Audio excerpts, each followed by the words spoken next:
Hey yo tout le monde, c'est pas encore le grand changement qu'on veut. Ce que le peuple désire par-dessus tout, c'est le départ de Barthélemy Mongol, l'arrivée de Xavi Nino, et en tant que dirigeant, le grand retour de Touffu, et bien sûr la venue de Victor Fonte, mais il faudra encore patienter un an. Est-ce qu'on va survivre aussi longtemps? Normalement, les élections présidentielles se jouent en juin, mais c'est très probable que ça se passe plutôt en mars. Rien n'est sûr, donc moi ce que je vous propose, c'est qu'on commence déjà à préparer la manifestation. On va aller à Barcelone, prendre des banderoles, des t-shirts, et commencer à marquer ici, tu vois, Barthélemy Mongol, casse-toi, petite bite, ta mère t'a presque... Et la vidéo est démonétisée.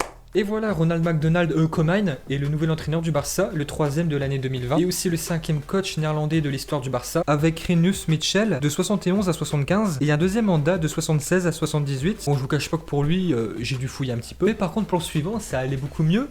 Cruyff, la légende absolue du club, le Hollandais volant, entraîneur de 88 à 96, et c'est même lui qui a entraîné le Barça le plus longtemps, 8 ans. Et si vous le savez pas, Cruyff, c'est sous ses ordres que le Barça remporte sa première Ligue des Champions, 92. Et ironie du sort, le seul buteur du match, c'est Koeman, un défenseur avec une frappe dorée, un superbe coup franc. Après bien sûr nous avons Van Gaal de 97 à 2000, et un second mandat qui s'est plutôt mal passé, de 2002 à 2003. C'est un personnage très important du club, vu que lui, à l'inverse d'un Mourinho par exemple, il osait lancer des jeunes, comme par exemple Valdés, Xavi et surtout Iniesta. Il n'avait pas forcément un bon caractère, mais pour ça, pour ces jeunes-là, on lui doit beaucoup. Cette audace-là de lancer des jeunes, des très jeunes joueurs, il n'y en a pas beaucoup qui osent. Et bien sûr, le dernier néerlandais qui a entraîné le Barça, c'est Frank Rijkaard, une personnalité incontournable de la culture barcelonaise, celui qui nous a permis de remporter la Ligue des Champions en 2006. Et si vous voulez en savoir plus sur lui, je vous conseille une superbe vidéo, la dernière de Football Puro, qui est pour moi une pure merveille. Il fallait absolument que Sétienne parte avec une telle humiliation.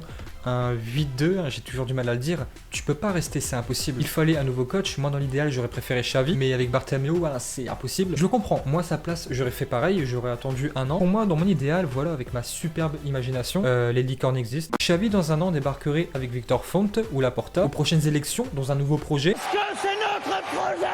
Et là, pendant un an, en attendant, nous aurons besoin d'un coach qui prépare ça au mieux de la plus belle des manières pour que dans un an, Xavi possède toutes les clés, les bonnes clés, toutes les cartes en main et en fin de compte bâtir un vrai projet. Victor Fonte a dit il y a quelques jours, même si Koeman fait une belle saison, je ne changerai pas mes plans. Si je deviens président, Koeman ne sera pas mon entraîneur en 2021. Déjà honnêtement, ça me fait super plaisir que ça soit une légende du club qui vienne en tant qu'entraîneur. Luis Enrique, Guardiola, Cruyff, ça nous a plutôt porté bonheur.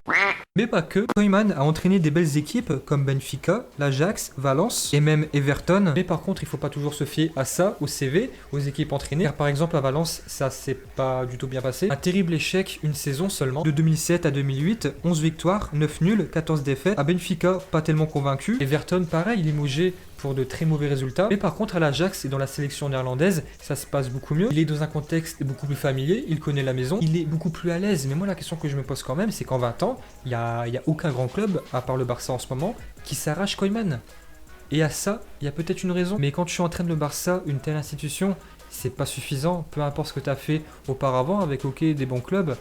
Pour moi, j'attends de voir. Surtout en ce moment, il faut vraiment un vrai guerrier sur le banc. Quelqu'un qui porte l'équipe, qui porte ses couilles en fait. Il faut quelqu'un qui lâche rien. Moi, j'en ai vraiment marre des, par exemple, Sétienne Valverde qui sont impuissants, qui regardent droit devant eux, impuissants, comme un Mongol. Quand je regarde Liverpool, l'Atlético, que je vois des Simeone, Klopp, mais je suis jaloux, je vous dis honnêtement, je suis jaloux. Le Barça a besoin de caractère sur le banc, quelqu'un qui bouge ton club en fait. Et ça, Koeman, je sais pas si on est capable. Mais après, je sais très bien, il a aussi de très bons points forts. Il connaît très bien l'institution, mais par contre, son discours, je vais vraiment bien l'examiner, car avec Sétienne, on s'est fait berner, mais... À un point, il a fait partie de la Dream Team de Cruyff, et pour ça, je pense vraiment que les joueurs vont le respecter, vont l'admirer pour ça. Ils vont avoir en fait devant eux une légende du club, l'un des meilleurs défenseurs de l'histoire du Barça, celui qui a offert la première Ligue des Champions. C'est quelque chose qui force le respect en fait. Il aime le club, et pour moi, quand tu entraînes le Barça, mais c'est obligatoire. Beaucoup ont parlé de Pochettino, moi ça me gêne. Ok, c'est un bon coach, il a fait de très belles choses avec Tottenham, mais moi ça me gêne vraiment. Il nous apprécie pas, faut le dire clairement, il a dit maladroitement, par rapport à son passage très glorieux à l'Espagnol.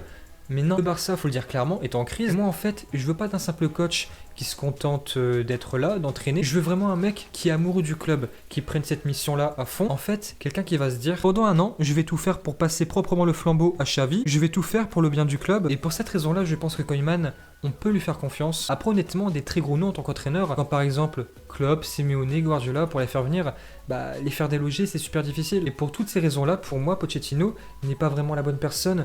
Je pense pas qu'il pourrait remplir cette mission-là parfaitement avec le cœur. Et ça, même si je considère qu'il a meilleur meilleur entraîneur que Koeman. Nous devons absolument rebâtir le Barça. Pour le rebâtir, il faut quelqu'un qui le connaît. Pour Pochettino, en fait, ça serait un simple travail. Et ça, honnêtement, ça me gêne. Le Barça est en crise. Il faut absolument un mec qui aime le club. Et après, honnêtement, sur le point de vue sportif, j'ai quand même des doutes sur la capacité à Koeman, mais après il y a aussi des choses qui me font penser le contraire. Il a apparemment déjà quelques idées, des idées qu'il a exprimées. Le retour de Coutinho qui veut intégrer à son effectif. Coutinho. Un mec qui va se faire bifler à l'entraînement. Philippe, le 8-2, tu t'en souviens? Non? Ok, vas-y, t'inquiète. Apparemment, il ferait confiance au trio Messi, Griezmann, Coutinho. Et après, il ne serait pas contre le départ de Suarez. Suarez qui pourrait partir à l'Ajax, dans son ancien club. Et Coutinho, je l'ai dit plein de fois, mais je vais encore le dire, sur le point de vue économique, j'ai envie qu'il parte. Mais sur le point de vue sportif et purement sportif, il peut rester. Si demain la vente de Coutinho sert à faire venir Martinez, pour moi c'est bon. Mais sinon, non. Coutinho et Valverde, ça s'est pas bien passé.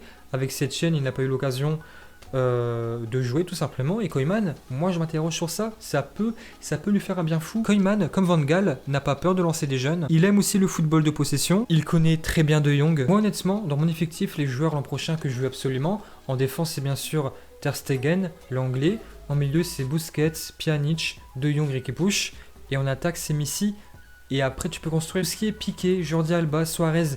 Ils peuvent aussi partir. Il faut pas non plus tout virer, tout dégager. Il faut savoir trouver un bon équilibre avec l'ancien, le vieux. Et après, je me dis aussi que peu importe l'entraîneur, le président est toujours là. Koeman devra faire avec Bartomeu, malheureusement. Il devra exprimer ses idées. Et des idées, apparemment, il en a déjà. Il souhaite Van de Beek, 30 millions d'euros, jeune joueur de l'Ajax et de la sélection néerlandaise, un joueur qu'il connaît très bien. Mais le plus important, en fait, c'est pas ça. Le plus important, c'est qu'il redonne une âme à l'équipe. La confiance, mais vraiment la confiance. Mais après, tu as aussi Pedri, Trincao, Alena qui vont arriver, qui vont faire un bien fou. Pour lui, les indésirables seraient Umtiti, Rakitic, Vidal. Et puis voilà, ça c'est une chose, on verra bien ce qui se passe, hein, si les résultats vont tout de suite suivre ou pas. Mais une chose est sûre, c'est que Koeman, bienvenue, force à toi. Rends-nous espoir, fais-nous bander, redonne envie aux supporters de regarder le Barça, rends-nous le beau jeu, rends ton père spirituel, Cruyff, fier de toi. Et puis voilà.